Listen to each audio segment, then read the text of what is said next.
Well, greetings once again, my friends and my fellow Titanic fans. We're back again with the latest shipment from AGORA Models, and she's starting to take shape. You can see as we head down the promenade deck, and again, nothing's bolted down, so it'll look a lot better when it's bolted down, but you can see we've gotten all the way towards the stern, and you can see the compartment where the engines are going to be. So why don't we go over to the desk and I'll show you guys everything in the latest shipment from AGORA Models for the R.M.S. Titanic 1/200 scale. Okay, you can see agoramodels.com, and this box is larger, well, longer than usual, so that's a good thing. I'm thinking that we're going to have some plating for the hull, maybe the bottom. So let's just get the tape off.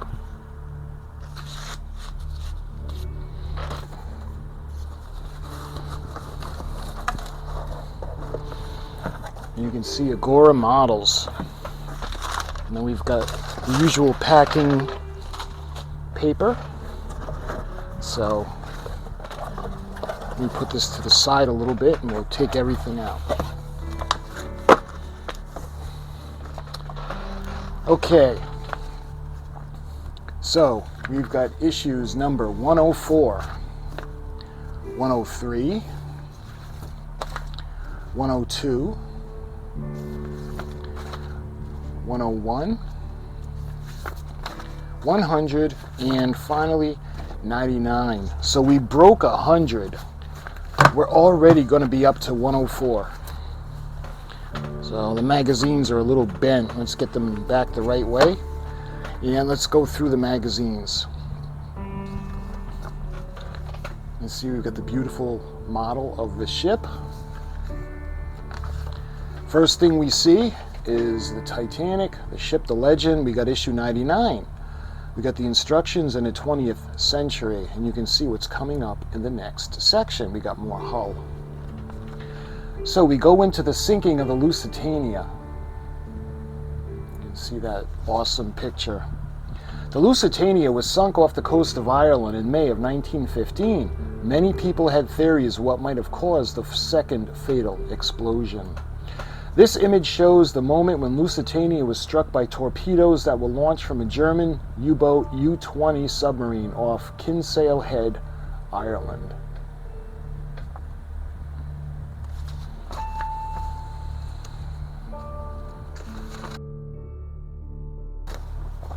I love the Lusitania. She's so beautiful. This is a painting by British artist Norman Wilkinson. Lusitania is depicted passing the fastest lighthouse off the Irish coast during its maiden voyage in 1907.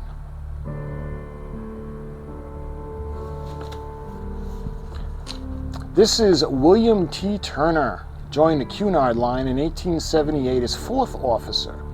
Following in his father's footsteps, he achieved the rank of captain in 1886. Following the sinking of Lusitania, the inquiry of the British Admiralty leveled grave accusations against Turner. Although he was cleared, the consequences of the tragic event hounded him for the rest of his days.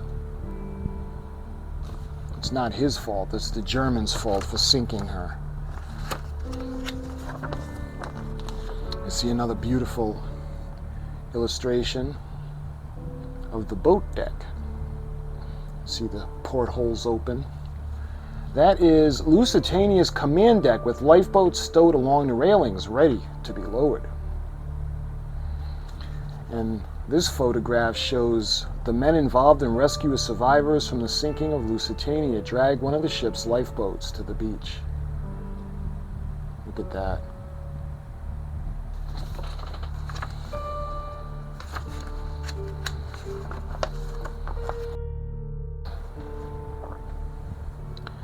The wreck of the U-20, which ran aground in Verst, Denmark on November 5th of 1916 while assisting another U-boat.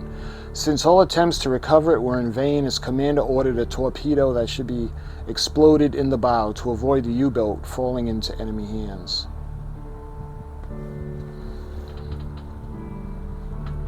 This illustration appears, and it appeared in La Panorama de la Guerre in 1950, and it shows the effect above and below the waterline the German torpedo strike had on the hull of the Lusitania.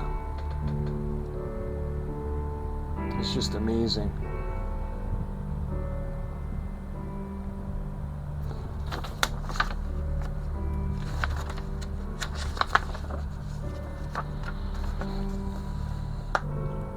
And look at that. This is one of the propellers that was recovered from Lusitania, on display outside the Merseyside Maritime Museum of Liverpool. It's funny because I had told you guys about the SS Great Eastern, and her final days were met in Merseyside.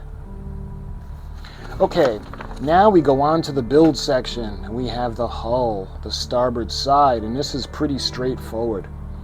You can see how we're going to interlock the pieces, and then they're going to be held in place with the R.M.S screws. And you can see how she's getting longer and longer. And that was issue 99, so moving on to issue 100. We're breaking the century mark now.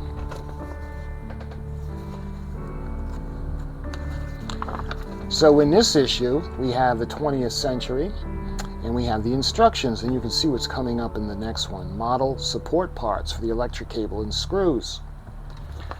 And this is a sad painting, continuing the sinking of the Lusitania. The Lusitania depicted in a watercolor from the time. The tragedy cost the lives of a large number of civilians.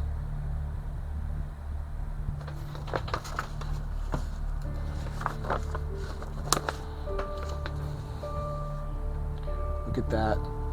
These prints were published in the New York Times in 1919. They show the three crucial moments in Lusitania's history.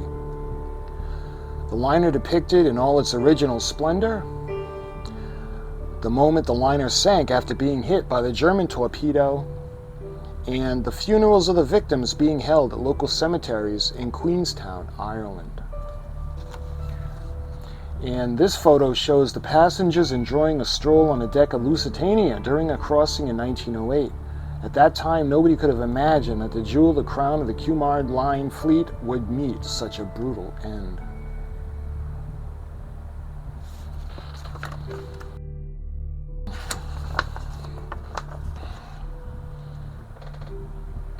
Look at that picture. Lifeboats went out to help the rescue survivors from the Lusitania, and they arrive in a harbor at Queenstown, Ireland. This reminds me of the infamous picture where you only have the handful of lifeboats that all remain of Titanic.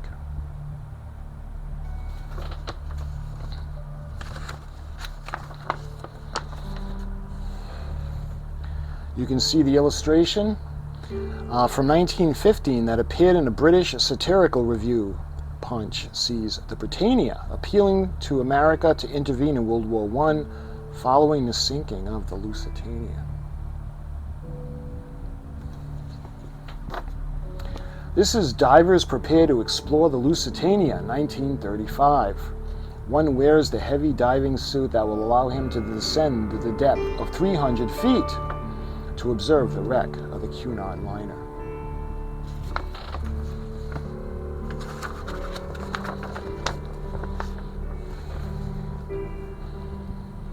You can see this illustration. Irishmen avenge the Lusitania. Join the Irish Regiment today. A poster from 1915 shows the sinking Lusitania in flames and people fighting for their lives underwater. This poster was used to persuade people to join the military against the Germans. Of course, in the United States, we had the Uncle Sam, the famous Uncle Sam poster saying, "We want you." So next we have the other section that we're going to do, the black section. It's going to go on top of the piece we just put on, and we're going to use R.M.S screws again and a little bit further in the hull. Completed work, and that was 100. So now we move on to 101. And it's amazing because we broke 100 last couple of shipments ago on the Enterprise, and now we're doing it on the Titanic. Love it. So this is issue number 101. And we have the date with Destiny. We have the Edwardian era and the step-by-step instructions, and you can see what's coming up in the next issue. So this is a beautiful, beautiful, well, of course it's beautiful, it's Titanic. An artist's impression of Titanic moving for the first time under its own steam in Belfast, Laos, April 2nd of 1912. The ship was about to take part in her first sea trials. Man, can you imagine being on her? Wow.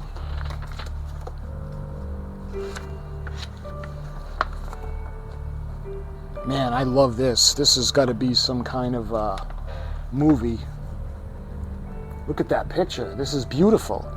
Titanic leaving Southampton Dock. This image is taken from the drama miniseries Titanic, Blood and Steel from 2012, directed by Saran Donnelly. You know, I've never seen that. Titanic, Blood and Steel. I'm going to have to check that out.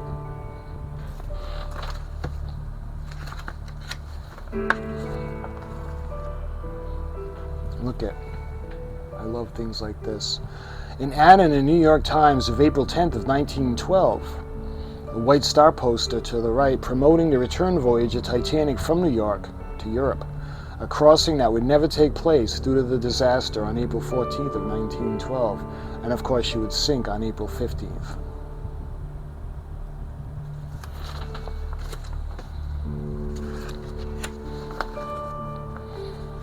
Oh, look at that. Underwater image of Titanic from the documentary Ghosts of the Abyss in 2003, directed by James Cameron. Wow. Look at the bollards, the cowls, the anchor chains. It's just amazing. Alright, so what is this? An Evinrude motor from 1909, exhibited in the Wisconsin Historical Museum in Madison, USA. Yeah, that's a tiny, we had a boat with an Evinrude engine on it, and boy, they've come a long way.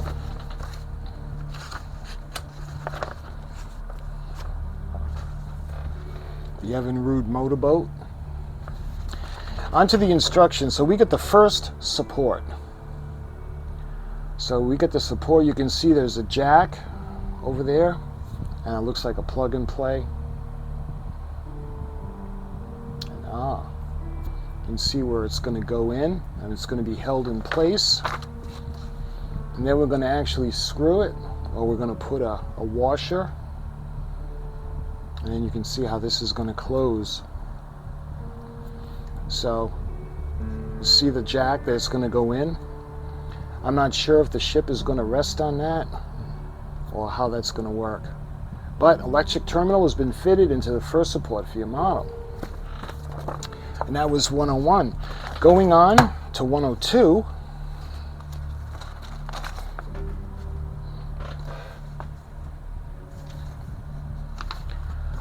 In this issue, we have Giant of the Sea, Edwardian era, and the instructions. And you can see the base plate for the stand. Oh, that's what that was. Okay. So, the Adriatic. Look at that. Oh my God, she's beautiful. The last ship in White Star Line's Big Four fleet was the most luxurious of the quartet, even boasting a swimming pool and a Turkish bath. Look at that. And I absolutely love the four-mast look. This is the Adriatic, photographed in the port of New York in 1910. Absolutely spectacular. Wow, look at this photo. She's beautiful. The Adriatic, photoed in April of 1907, close to the Harland and Wolff shipyards in Belfast Harbor, shortly before embarking on her sea trials. Look at that. And again, I just love those four masts. I've been looking for a model of the Adriatic, and I really haven't been able to find anything. Oh, I love it. Look, another one. Look at that. The Adriatic, seen from the stern, taken sometime between 1910 and 1915. And she's beautiful. Let's see. This is Robert Barden Powell, formerly known for his military endeavors, was also an educator and author. He's best known for being the founder of the worldwide Scout movement in 1907.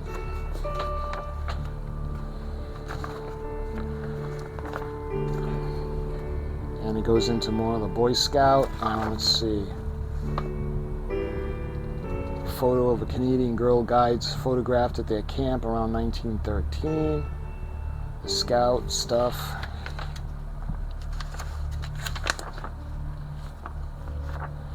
Again with the Boy Scout stuff. Several illustrated pages taken from 1922 edition of the Baden-Powell's Manual Scouting for Boys. Okay, now we get on to the parts. And look, this is going to be the opposite, or the connecting piece that's going to go on, or the female.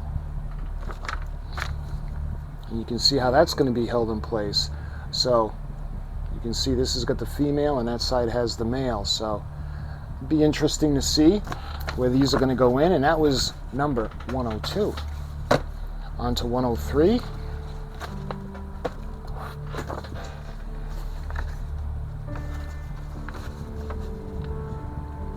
We got the Giant of the Sea, Date with Destiny, and the instructions. And look at, we actually see the body, not the body bag, excuse me. We actually see the battery box. I don't know what I was thinking. You can see there's a speaker on the side, and we got the circuit board, and we have the screws. And we got the Mauritania. Look at that.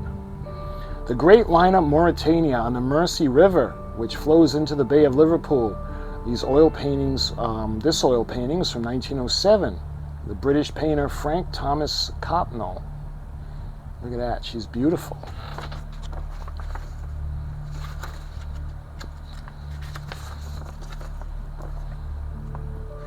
Oh, I love it. Look at, they got pictures on the Mauritania.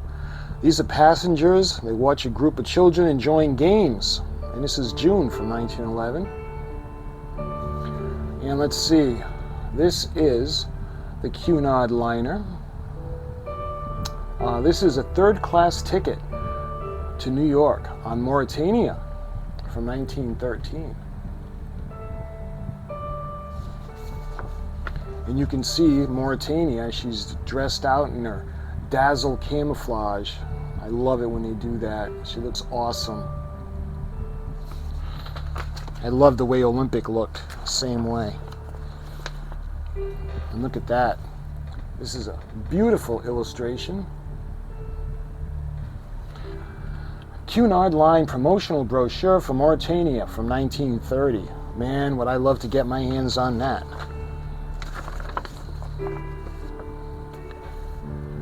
Some of the surviving members of the crew of Titanic. Archibald Jewell is in the front row, second from the right.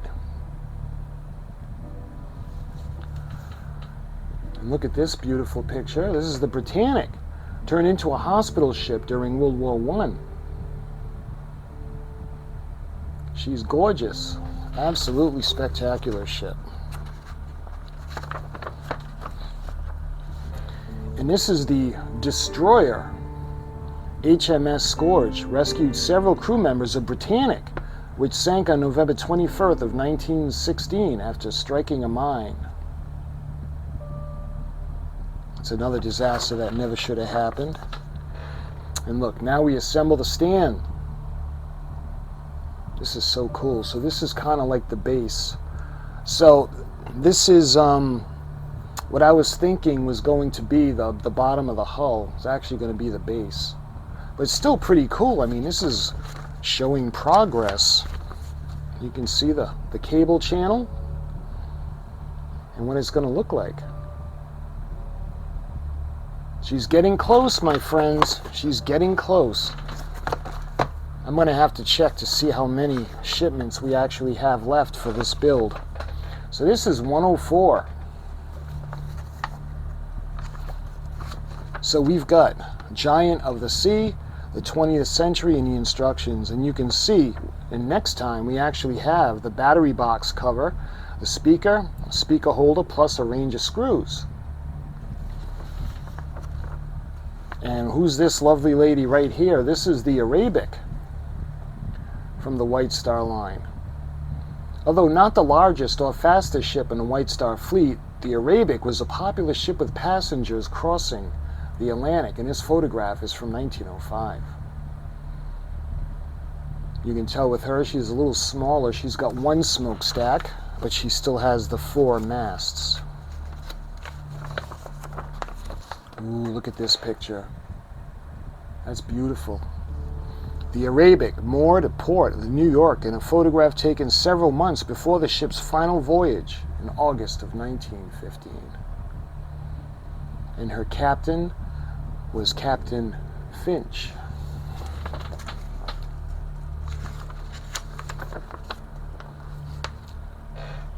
Look at that illustration. An illustration from circa 1920 that appeared in a 9-volume series, Great World War, a history by Frank Mumby. It depicts the moment when the Arabic was sunk by a German torpedo. What is every ocean liner in history sunk by the Germans? Come on.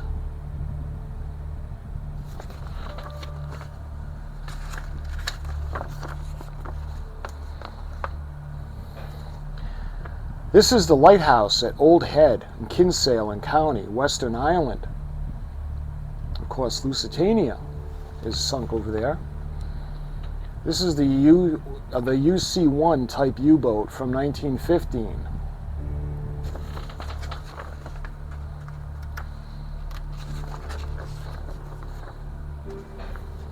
German poster from 17. Yeah, see, I don't really want to give them any. Okay, so now we move on to the instructions. Look at, we got the circuit board, we got the battery compartment. You can see where the speaker is going to go in, and where we're going to put in the circuit board. You can see the the USB port. Oh man, this is going to be so cool.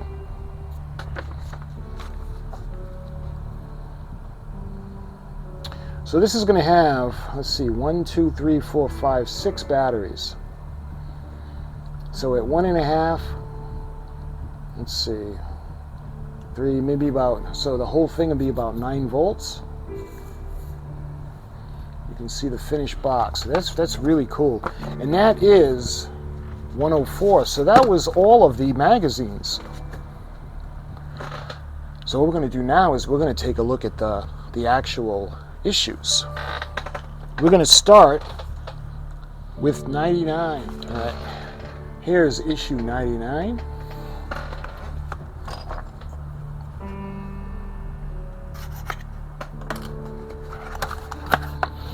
And this should be the red section. You can see the LM screws that are going to hold it in place.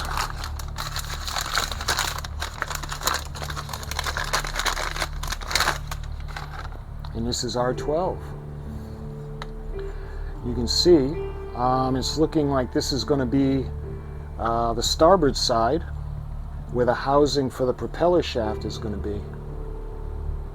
Absolutely beautiful. And that's everything in the issue 99. Moving on to issue number 100.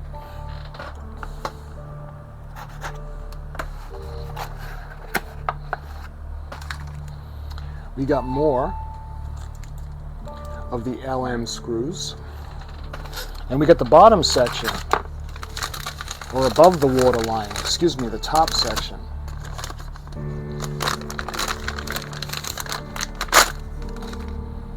And this is R11. You can see the portholes, the doors, look at the straking. Absolutely beautiful. Now we got issue 102.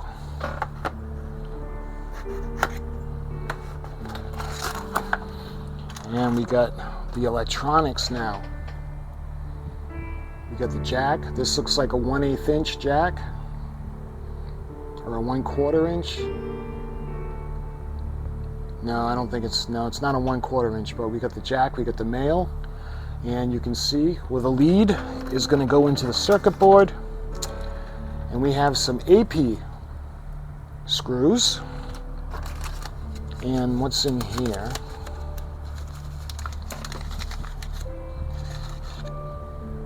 You can see an arm for the base.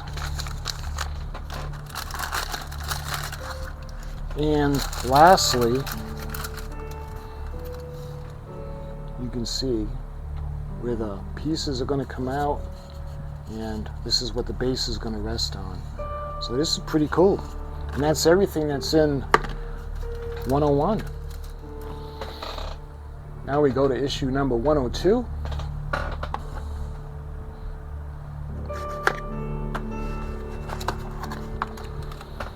And looks like we got the electronics for the other side now.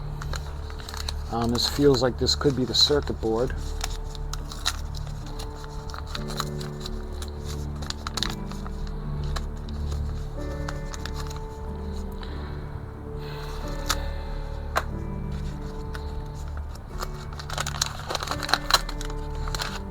Yeah, this is the other side now. All right, we got more AP screws, and this time we have the other side, and this is the female, and you can see where it's going to clip into the circuit board. And let's see, this is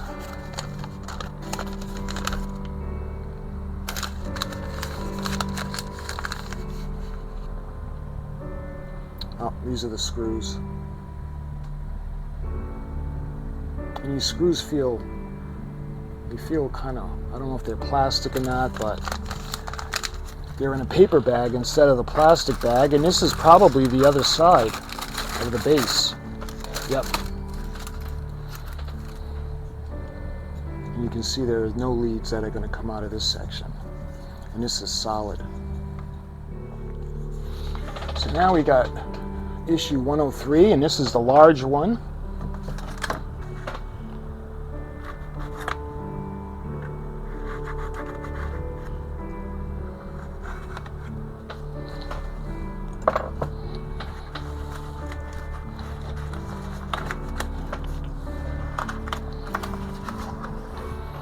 And this is the base, and the only thing that's in here is the bottom of the base, and this thing is really solid.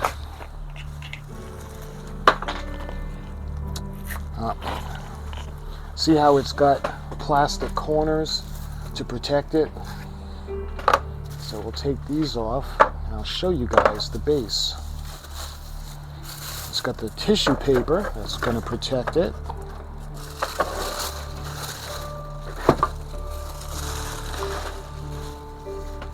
So this feels like wood. You can see it's painted.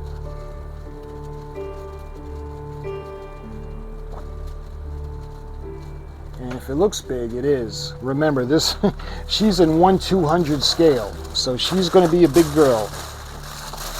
But that's everything that's in issue number 103. And lastly, we've got issue number 104.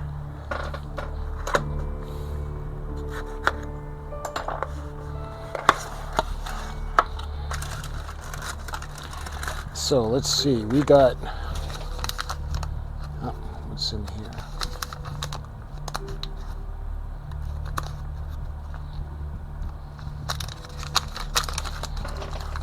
I think that could be the circuit board. Yep. You can see the circuit board, and we got the switch and the USB port. Let's see. We got another packet of screws, and these are JP screws. And lastly, we have the actual power box. We got the 6 AA batteries. You can see where the speaker is going to go.